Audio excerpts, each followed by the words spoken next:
Audio Jungle.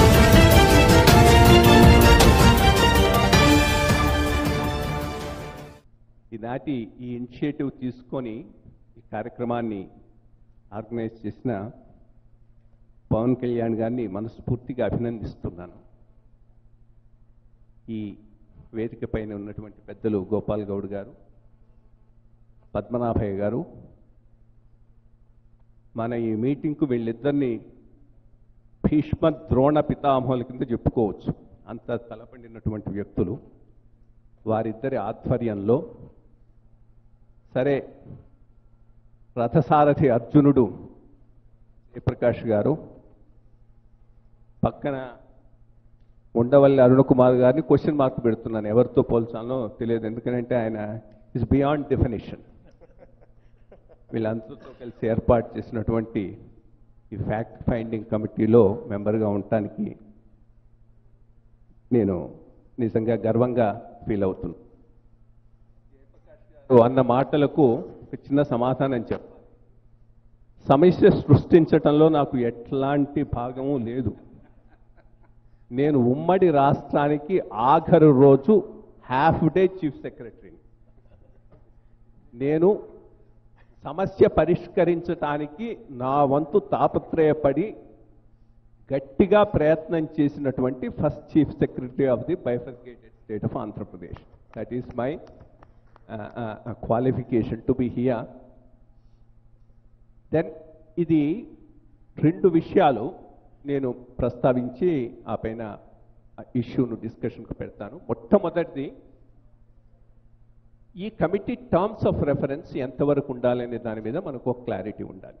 నా దృష్టిలో act, పార్లమెంటులో చేసినటువంటి కమిట్మెంటు, ఈ రెండింటినీ టుగెదర్గా మనం పరిశీలించాలి. Beyond that let's not go. Election ముందు చాలా మీటింగ్స్లో కొన్ని మాట్లాడతారు, వాటిని మనం పరిగణలోకి తీసుకొని ఈ కమిటీ విస్తృతం చేసుకుంటే మనం అనవసరంగా పాలిటిక్స్లోకి పోతాం. కాబట్టి నా ఉద్దేశంలో ఇది కేవలం యాక్ట్కు on the floor of parliament prime minister చేసినటువంటి స్టేట్మెంట్ దానికి చాలా ఇంపార్టెన్స్ ఉంది. దాని ఆ ఇంపార్టెన్స్ని తీసేస్తున్నారు. అది that we should flag it. అది చాలా చాలా important. That is one thing. రెండోది, ఇది వన్ టైం వచ్చేటటువంటి గ్రాంట్ ఆర్ అమౌంట్. ఇది రెగ్యులర్ బడ్జెట్లో ఎప్పుడూ వచ్చేటటువంటి అంశాలు కాదు. ఎంత దీన్ని మనం తెచ్చుకున్నా కానీ ఇది బైఫర్కేషన్ వలన నష్టపోతూ ఉన్న ఆంధ్ర రాష్ట్రానికి ఇస్తున్నటువంటి ప్రత్యేకమైన సదుపాయం.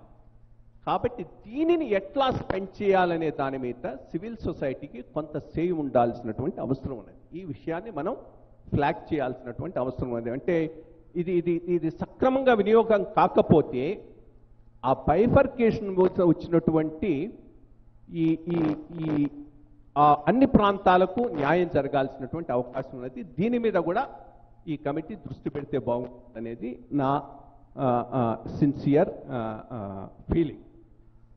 ఈ రెండింటిని దృష్టిలో పెట్టుకొని, ఎందుకనంటే చాలా పొగ సృష్టించబడింది. ఈ పొగను తీసేసి యాక్చువల్ ఫ్యాక్ట్ ఏంది అనేది రెండు సైడ్ల నుంచి మనం చేసి తీసుకురావాల్సిన అవసరం ఉన్నది. జయప్రకాష్ గారు చెప్పినట్టుగా దీన్ని మరింత విస్తృతపరిచి అన్ని పార్టీలను కూడా దీంట్లో ఏకం చేయగలిగితే నథింగ్ లైక్ దట్ అవసరం కూడా అది చేసినాడు. ఎందుకంటే అందరి దృష్టి ఏంది, న్యాయం జరగాలి. విభజన వలన విభజింపబడినటువంటి ఆంధ్ర రాష్ట్రం నష్టపోయింది, దాంట్లో ఎటువంటి డౌట్ లేదు. రెండోది, ఒకటి ఎప్పుడు you cannot draw any comparison with other bifurcations. ఈ పాయింట్ నేను సీఎస్గా ఉన్నప్పుడు కూడా గవర్నమెంట్ వినేవాళ్ళకు చెప్తూ ఉండేవాళ్ళం. ఉత్తరాంచల్ మాకు రాష్ట్రం ఇస్తే చాలని వెళ్ళిపోయినారు, జార్ఖండ్ మాకు రాష్ట్రం ఇస్తే చాలని వెళ్ళిపోయినారు, ఛత్తీస్గఢ్ మాకు రాష్ట్రం ఇస్తే చాలని వెళ్ళిపోయినారు. కాబట్టి వాళ్ళు హైకోర్టు కోసం పోరాడలేదు, షెడ్యూల్ 9 ఇన్స్టిట్యూషన్స్ కోసం పోరాడలేదు, షెడ్యూల్ 10 ఇన్స్టిట్యూషన్స్ కోసం పోరాడలేదు. కానీ మేము పోము అంటే నెట్టబడ్డాం. పోము అన్నప్పుడు, నెట్టబడినప్పుడు ఆ నెట్టబడిన రాష్ట్రాన్ని స్పెషల్గా చూడాల్సిన అవసరం కేంద్ర ప్రభుత్వం మీద తప్పకుండా ఉంది. అది నో క్వశ్చన్ అబౌట్ ఇట్.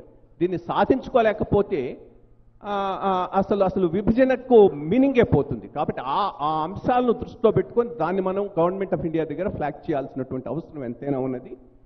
ఇప్పటికైనా ఇనిషియేటివ్ తీసుకొని దీనికి ఒక రూపకల్పన చేయటానికి మనసావాచ కృషి చేస్తున్నటువంటి పవన్ కళ్యాణ్ మరొకసారి అభినందిస్తూ ఈ ఫ్యాక్ట్ ఫైండింగ్ కమిషన్ అసలు ఇష్యూను ఫండ్స్ ఎంత ఇచ్చారు, ఇచ్చినవి ఎట్లా ఖర్చు పెట్టారు, ఈ రెండు అంశాల మీద కూడా దృష్టి పెట్టాల్సినటువంటి అవసరం ఉందని నమ్ముతూ నేను నా ఈ ఐడియాస్ను పాల్పంచుకునేటువంటి అవకాశం ఇచ్చిన మీ అందరికీ ధన్యవాదాలు చెబుతూ ముగిస్తున్నాను. Thank you. ఏంటండి వీడియో నచ్చిందా? అయితే ఓ లైక్ వేసుకోండి, లేదంటే ఓ కామెంట్ చేయండి. ఎప్పటికప్పుడు మా వీడియోస్ చూడాలంటే సబ్స్క్రైబ్ చేసుకోండి.